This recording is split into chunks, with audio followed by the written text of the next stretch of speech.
En fait, je suis très attaché à Calais. Quand on leur vient rendre visite aux Calaisiens, ils sont heureux qu'on leur rende visite et ils vous accueillent. Ils sortent dans la rue, ils le disent, ils vous arrêtent dans la rue, ils vous disent merci, bravo ou j'ai pas aimé. Hein. Il y a une forme d'honnêteté de point de vue, qui transpire aussi ce qu'est Calais, quoi.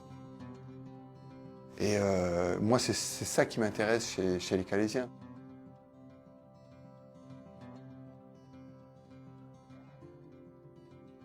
Je pense qu'on essaie de créer un langage un petit peu universel, en fait, qui s'adresse à toute personne et à tout peuple.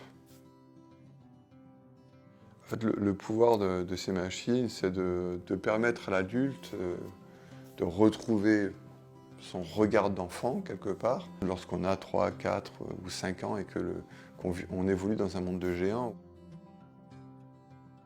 Et je pense que la taille de ces machines crée un espèce de déclenchement. Je l'ai vu, en fait, j'ai constaté simplement, hein, les gens tombent nez à nez avec un éléphant ou une machine de 12 mètres de haut et boum, ça y est, c'est parti. C'est switché, il y a plus on n'est plus ingénieur, on est simplement émerveillé face à un truc qui nous touche.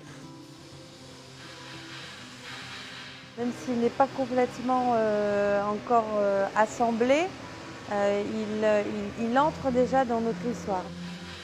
On sent cette douceur, cette force, cette puissance. Il correspond aux valeurs des Calaisiens.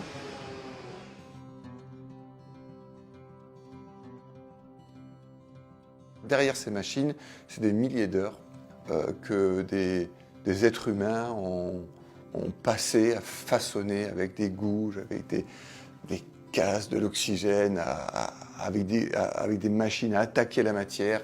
Et comme on laisse toutes les traces en fait de cet acte de l'homme sur la machine, eh ben, quand on voit l'objet, ben, la machine contient tout ça. L'homme sait percevoir dans un objet son histoire.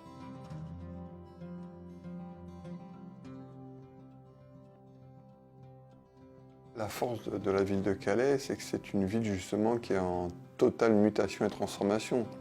Et c'est des chances énormes de pouvoir se saisir de cette capacité qu'une ville a de se réinventer. Et c'est aussi l'objet de ce projet, c'est de donner la force aux Calaisiens de dire mais allez, on va réinventer notre avenir. Redonner à Calais ce que Calais a de plus beau à offrir.